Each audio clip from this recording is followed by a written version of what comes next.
A lot of people act like picking a .357. Magnum Revolver is easy. Just grab the famous one, trust the name, and move on.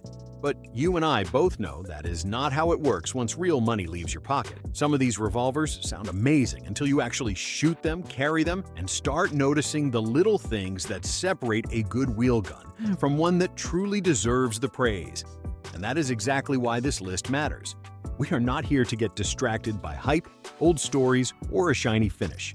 We are here to talk through 7.357 Magnum revolvers that really earned their place, and which one gives you the strongest answer when you want something you can actually feel good about buying. So guys, let's get into it.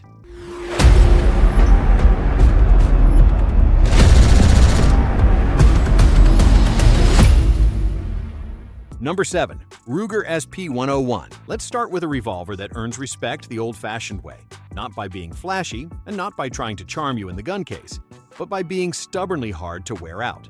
The Ruger SP101 takes this spot because it gives you real .357 Magnum power in a compact all-steel package that still feels like it was built to stay with you for a very long time. Ruger's current .357 models are 5-shot revolvers with 2.25-inch or 3-inch barrels, stainless steel construction, and weights of about 25 to 27 ounces, depending on the version. That tells you a lot right away. This is not one of those featherweight snubs that sound fun until the first cylinder of full power loads wakes you up. What makes the SP101 work is simple. It is small enough to carry, but heavy enough to stay more controllable than a lot of compact competitors. Against a lighter Smith & Wesson J-frame, the SP101 usually feels easier to manage with real Magnum ammo. Against Ruger's own GP100, though, it gives up some comfort and shootability in exchange for easier carry. That trait is the whole story here. You buy this one when you want a compact .357 that still feels serious. Current pricing is also part of why it earns this slot. Ruger lists the .357S P101 at a $939 MSRP, while current market listings are commonly landing around the mid-600s to low 800s, with market trackers putting average new prices around the high 600 range. Pros: compact, very tough, better recoil control than light snubs. Cons: only 5 rounds, heavy trigger, not ideal for long-range sessions. Number 6. Korth Sport.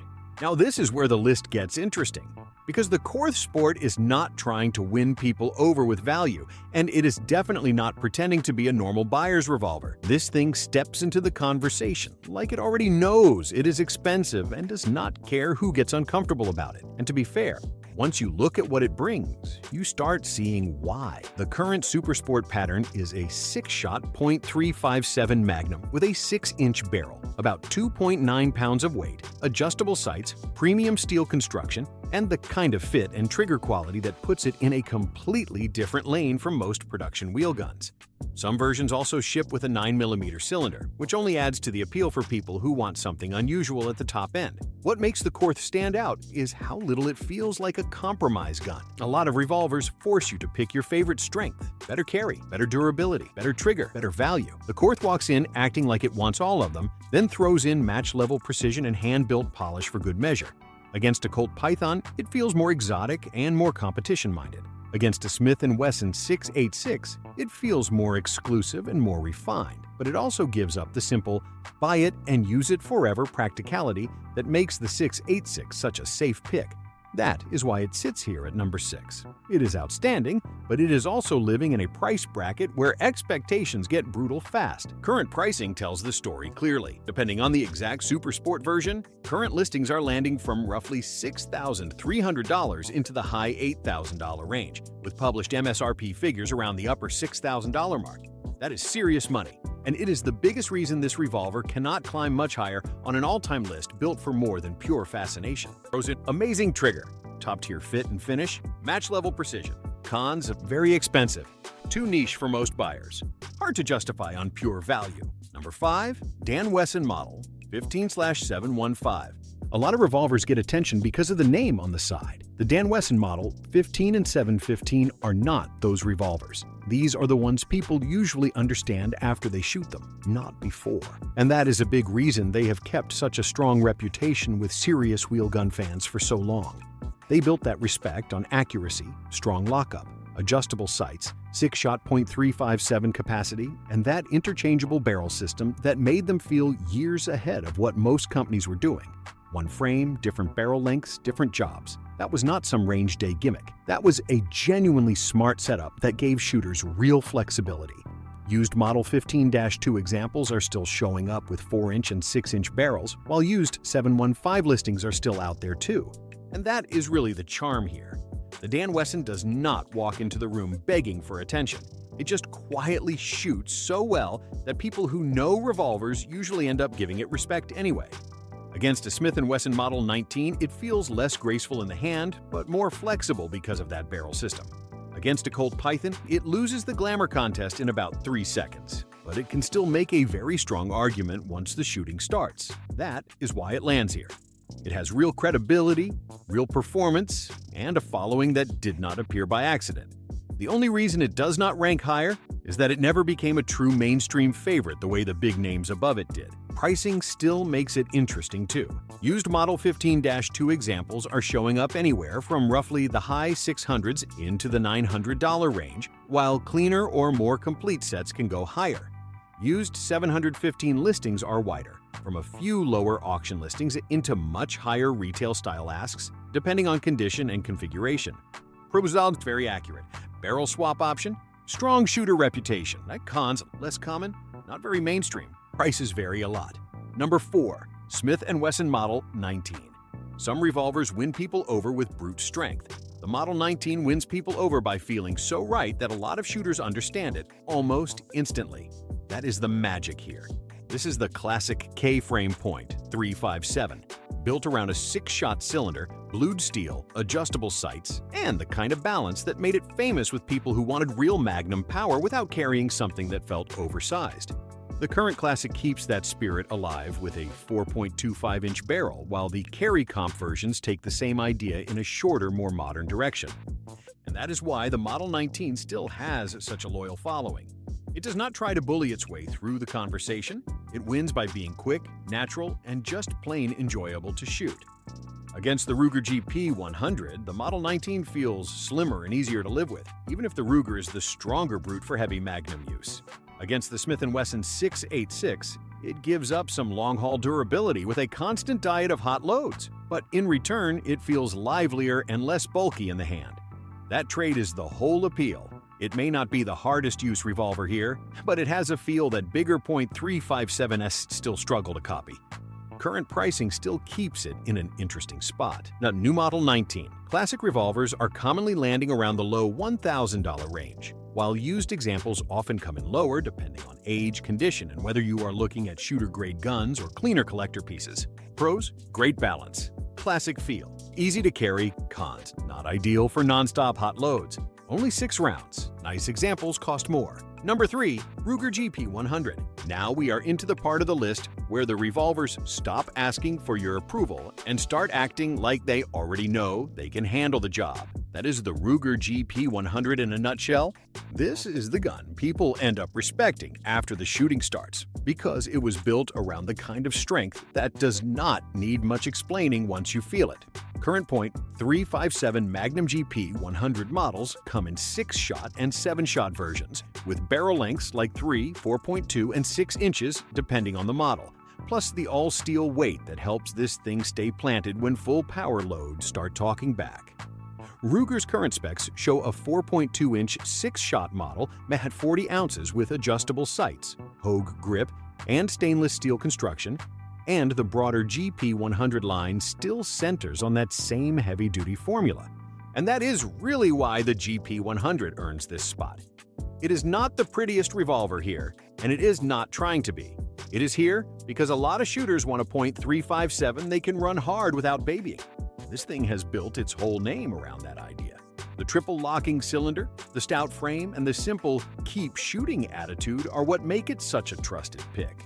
Against the Model 19, the GP 100 feels bigger and less graceful, but it is the one you reach for when heavy Magnum use matters more than slim carry comfort. Against the Smith & Wesson 686, the Ruger usually wins its fans on pure tank-like confidence, even if many shooters still prefer the Smith's trigger feel. That is the whole edge here. The GP 100, feels like the revolver for people who care less about polish and more about whether the gun will still be smiling after a long, rough shooting life. Ruger's own overview still leans into that same idea, highlighting the triple locking cylinder, easy maintenance, and grip system that lets shooters tune the gun to fit them better.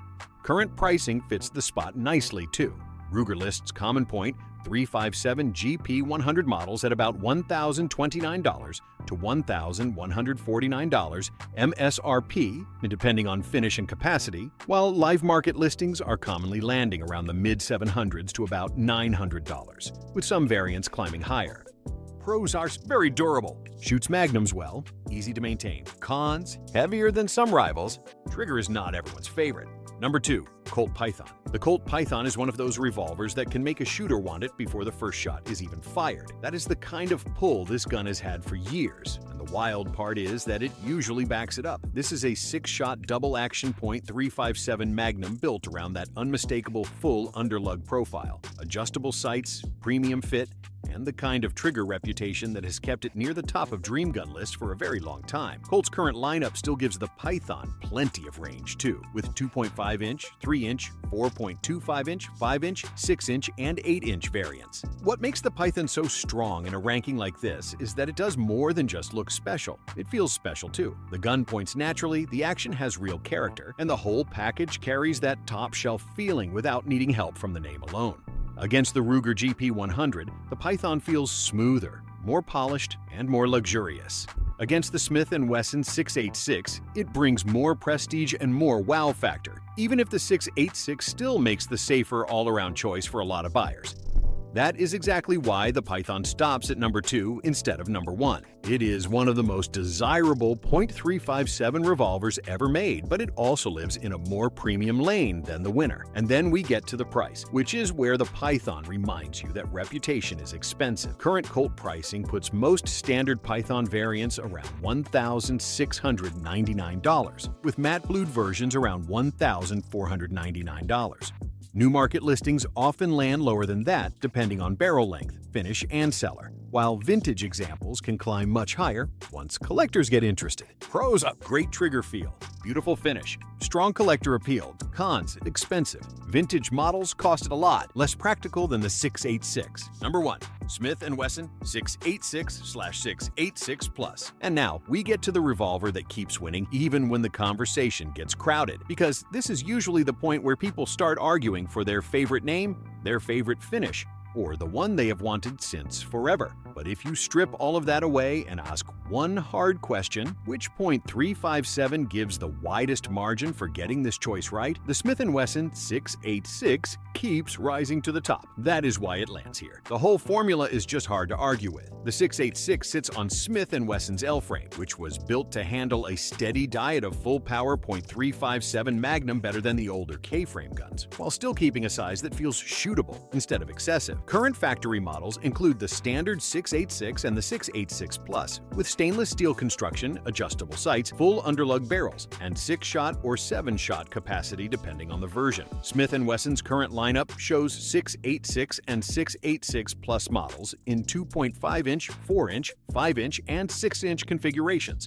with listed MSRPs commonly around $979 to $1,059, while some special editions run higher. And this is where the 686 really separates itself. It does not need the mystique of the Python, and it does not need the tank reputation of the GP100, because it sits right in that sweet spot between them. Against the Colt Python, the 686 gives up some romance and some collector pull, but it usually makes more sense for the shooter who wants a serious revolver first and a status piece second. Against the Ruger GP100, the 686 often feels a little smoother and a little more refined in use, even if the Ruger has its own hard-use reputation. Against the Model 19, it is the stronger answer for someone who plans to shoot a lot of hot Magnum ammo. That is the reason this revolver wins. It does not dominate every single category, but it answers more needs at once than anything else on this list. Smith & Wesson even describes the 686 Plus as shining in most roles because of its overall balance, which is basically the whole case for why it ends up at number 1. And then there is the capacity advantage, because the 686 Plus quietly fixes one of the classic revolver complaints by giving you 7 rounds instead of 6 without turning turning the gun into some awkward, oversized project. That extra round may not sound huge on paper, but people notice it